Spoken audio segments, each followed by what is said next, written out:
Hello and welcome to the CX Files podcast. I'm your host, Mark Hillary. Daniel Hong is Vice President and Research Director, Digital Customer and Collaboration Practice and Healthcare Practice at Forrester Research. He's based in San Francisco in California. He's one of the leading industry analysts focused on researching the customer experience globally, and in this podcast, he gives us some insights into what he thought was important in 2019 and what to look out for in 2020. Okay, let's go straight to the interview with Daniel Hong. Okay, great. We're almost at the end of the year, so I'd really like to start this podcast by asking you about your observations on the key trends that you saw playing out in 2019, and what do you think that we need to be aware of as we're entering the new year? Sure.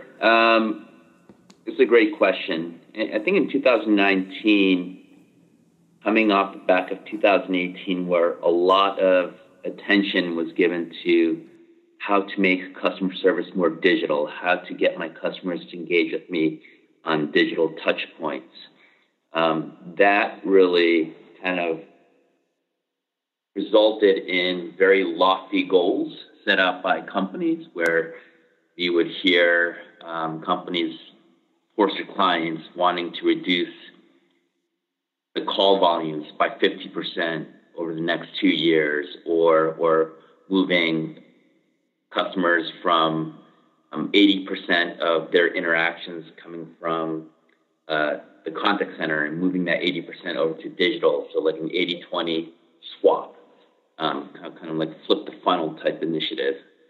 There's also been just a tremendous amount of cost reduction because companies have wanted to push customers onto the digital touch points, and hopefully that will help improve self-service and automation, and they could get cost savings on the back of that. So that was like 2018. When you go to 2019, there were some repercussions from that. Now, when you look at the average handle time in 2018, 2019, no precise time frame, but it is up across the board. More than 10% is what we see at Forrester. So what does that mean? Well, the customer service agents are on the phone taking more complex calls, so it's taking longer. That's why average handle time is going up. Self-service is peeling away all the easy stuff. So customers are engaging on the website. They're finding their answers to some of what it is that they need to get answers for, or they're doing some partial tasks of a larger goal, or there are issues on those digital touch points. And then they escalate to an agent, and they're constantly asking about, well, I try to do this in this digital touch point, I try to do this on the website, on the mobile app, and it's just not working. Or there's a lot more complex stuff, a lot more complex questions being asked because these customers are now a lot better informed, and they have their own opinions of what it is that they think that they need to get done. They just need more guidance on that. So the sheer complexity of the nature of interactions and inquiries hitting these agents has become a lot harder. And as you roll out the tape through 2020 and beyond, it's going to become harder for these agents. So 2019, especially amongst a lot of the larger companies that had very large populations of customer service agents, they started focusing more on the employee experience. How can I retain these agents who are handling these complex calls, these complex inquiries? How can I retain them and make the experience better for them? So we're noticing still in 2019, from the beginning of 2019 till now, less of a focus on average handle time and the operational metrics, which the contact center has been used to. And that is kind of becoming lower on the priority list of metrics, and they're focusing more on first contact resolution, CSAT, and other more experiential measures like NPS. So it's not that operational metrics like average handle time will go away, but it won't be as high on the priority list of metrics as it was before. Okay, yeah, that's interesting because one of the things you mentioned there was about self-service peeling away some of the simpler problems. And I know that one of the ways that people are doing this is using bots and enabling them with artificial intelligence. But there's a lot of disaster stories in this area. So have you seen any really intelligent use of smart chatbots and being able to use chatbots to peel away some of that sort of self-service? And you're like, what's the difference between getting this right and having one of these digital disasters? An example that I think is a great chatbot is by EA, the gaming company, Electronic Arts. It is specific. It is very rich. It can answer a lot of complex questions. It can even peel multi-intent, which is there could be multiple questions, and it can answer and identify and answer all those kind of questions, the different intents posed by these by customers. But when you roll out, when you kind of come back a bit, and the chatbots that are working today for companies are really those that are very useful for the customer. So enterprises, when they decide to go down the chatbot route, they have to come to a decision on what the purpose of the chatbot will be and what the use cases that they need to focus on. Very often, some enterprises will be too aggressive with what they think that they could do with chatbots. And then they go the mile wide, an inch deep, or the mile deep, an inch wide kind of paradigm.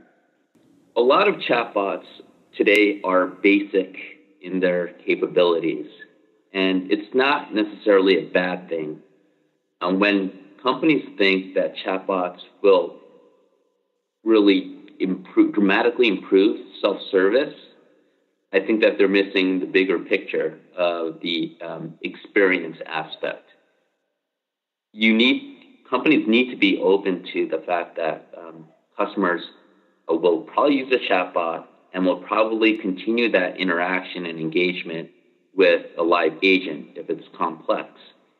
And the context needs to be there of what the customer was asking the chatbot, and that has to get to the agent so the agent can be better informed to help that customer because it's probably complex because the chatbot couldn't handle it.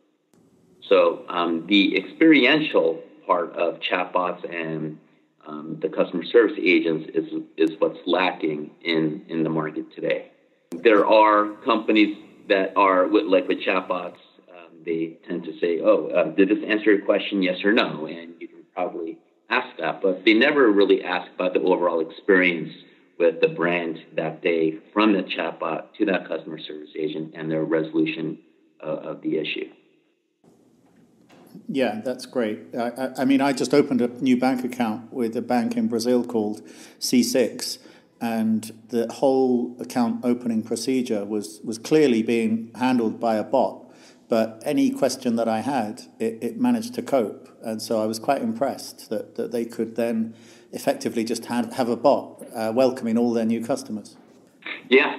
I think in terms of onboarding and like process guidance, chatbots are great. Where it gets complex is when there are irate customers, frustrated customers, and they need to get answers. And engaging with the chatbot that is very confined to certain areas where they can be trained to be very good at answering questions. That's one thing, but when they can't, that's when the experience degrades quite a lot. Mm-hmm. Also, I think there's just a tremendous amount of deployments out there where companies think that natural language, AI-powered natural language, will be the end-all, be-all. But those that actually get it, they understand it takes a lot of resources. It takes a lot of time to train these chatbots to be able to answer the questions of the customer, identify what their intents are, and then match that with the right answer, or empower that customer to do that transaction, or move that context over from that chatbot over to a customer service agent, and do that in a way where the customer service agent doesn't have to read through like 20 lines of interactions between the chatbot and the customer, but the chatbot will be able to surface up the pertinent information for the customer service agent to quickly understand what the customer needs are and then help them in a expeditious manner. Okay, that's great. I mean, another area of automation that Forrester has been writing about in the last couple of years is RPA, robotic process automation. But I'm often reading about this type of automation and how it can change the kind of customer interface with a brand. But it seems that within customer service, maybe the greatest gains can be made by applying this kind of technology to the contact center. I mean, should we be looking more at improving the life of the agents sometimes? So when you're saying improving the life of the agents, that is absolutely what RPA is being used for in customer service today. So RPA, as we define it, is a tactical short-term fix to digitize common, reproducible agent tasks. And it quickly and easily extends the life of contact center apps. So today with RPA, there are two forms of RPA. The RPA bots working in attended mode, which target the front office, and they are usually used by agents in the flow of their work, and it helps improve the agent's productivity and the quality of the work environment, as well as the interaction and journey. Unattended bots, in contrast, they autonomously execute scheduled back office tasks like claims processing or generating invoices from a work queue. So customer service operations, they use both types of RPA. But the unattended RPA has been around for quite some time. The attended RPA is where it's a hot area right now in customer service, where you're making the agent's job better, their quality of work, their quality of life within the contact center a lot better. And that's where we'll see a lot more activity, a lot more investments over the next several years. Mm-hmm. Okay. Well, in this conversation, we've already talked about automation, artificial intelligence, and it's clear that within the contact center, the roles and responsibilities are changing, and the skills that you need to keep a modern customer experience operation running are really changing. Things like RPA programmers, AI experts, data analysts, all of these sort of skilled jobs. Are the days of the kind of take it or leave it temporary call center job over? And if so, then how do we attract these higher skilled individuals into customer service? There's been a lot of activity on improving the employee experience. You want to retain your customer service agents who will essentially, if they aren't already, your brand ambassadors. How often are customers starting out their journey in digital, and then when things go wrong or they can't get whatever it is they need to get done, or if there's some complex issues, they need to go ahead and connect with a live agent, whether that's web chat or over the phone or through another channel of messaging, even email. So as I mentioned before, these agents are handling a lot more complex stuff, a lot more complex inquiries, which means that they are becoming a lot better versed at not only the knowledge that they have of certain products and services and how to troubleshoot, but they're also very big on the empathy side. They know how to quickly understand what a customer needs are and their frustrations, and they're able to connect with them on that customer down and be able to help them resolve their issue in a very meaningful way. That skill set will become even more important as we roll out the tape over the next several years, as more and more self-service and automation is taking place in the onset at the beginning of the journey. So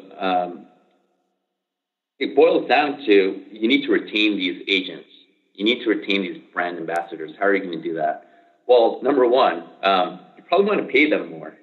When you are looking at the U.S. today, there's a lot of secular forces including inflation, that are that's increasing the wages that you need to pay workers.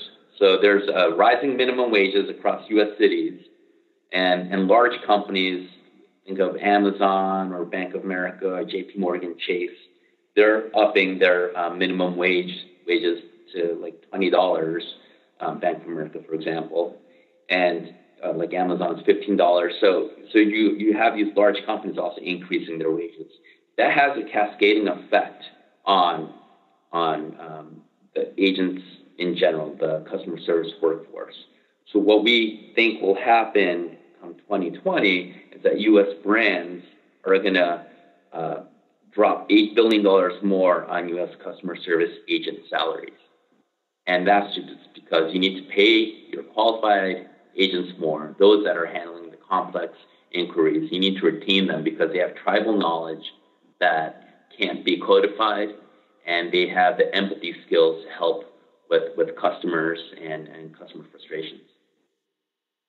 In addition to that, there's a lot more tools that can help make these the agents, brand ambassadors' jobs a lot easier. There's a lot more like next best action. There's a lot more tools within the agent desktop. There's internal facing chatbots for the agents / brand ambassadors to get more information quicker at their fingertips, or also for like process guidance because they have to, they're always constantly learning and getting trained on new products or services, new processes, new legislation, compliance. So I feel like as you roll out the tape in 2020 and over the next several years, there's a lot more digital tools that will empower agents to be more intelligent, to be smarter, to have more information at their fingertips, and to be able to access information a lot easier with prescriptive guidance.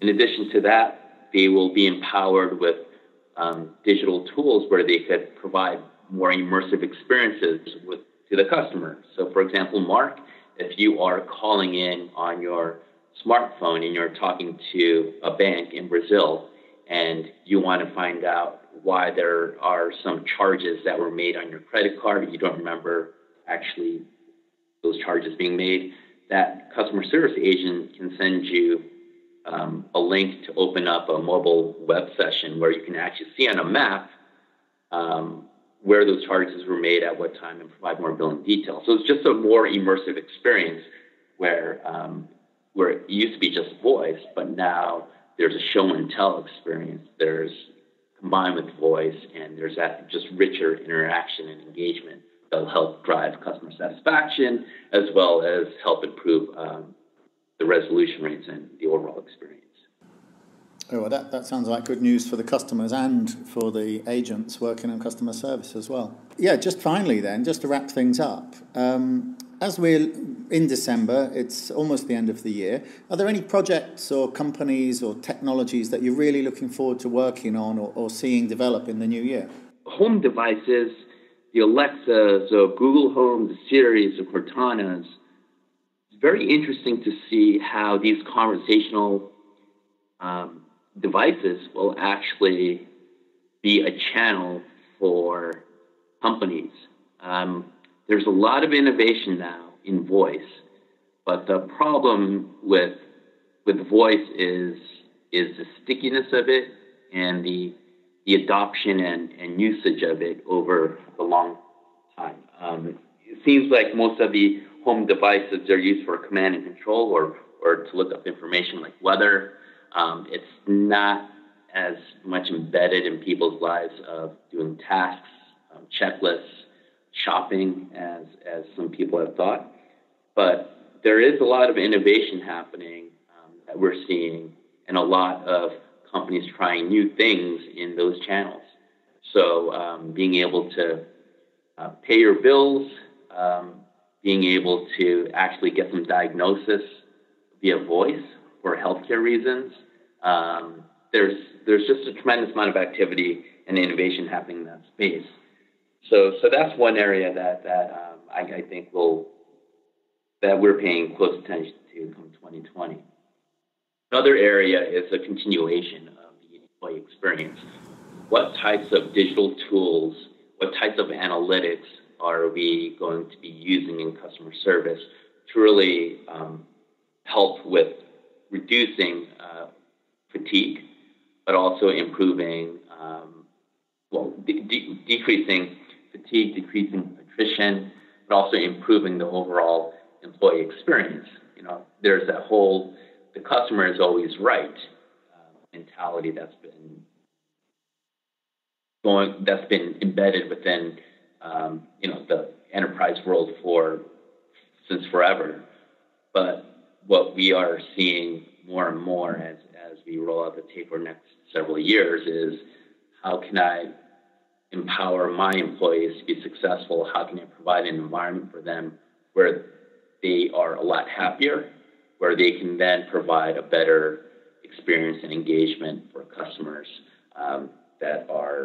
that need help, that are frustrated when they are escalating and talking to a live person.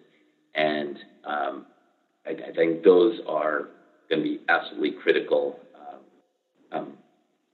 Started this year, and it'll continue on through the next several years. I think also the use of I would say RPA. I think we're still seeing a lot of activity in RPA come 2020 in the whole attended RPA paradigm for customer service agents. We will also see a lot more innovation with speech analytics, being able to transcribe audio. So I particularly like the example that Salesforce gave on Amazon Connect at the latest Dreamforce, where through a straight voice call, a lot of the information is being transcribed. A lot of the call is being transcribed in real time, and then that transcribed information is helping guide the agent with the next best action, as well as helping out the form filling for in the agent desktop, as well as being able to glean insight and applying analytics to that on top after the interaction. So there's a lot of innovation happening, I think, in the area of voice, in the area of digital capabilities within the agent desktop, and in speech analytics.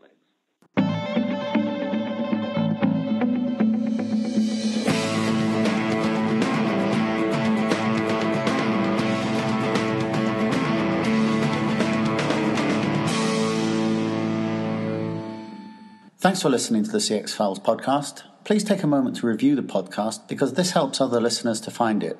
And if you have any suggestions, then get in touch with me on Twitter or LinkedIn. I'm @Mark Hillary with 2 L's, or just search Google for Mark Hillary.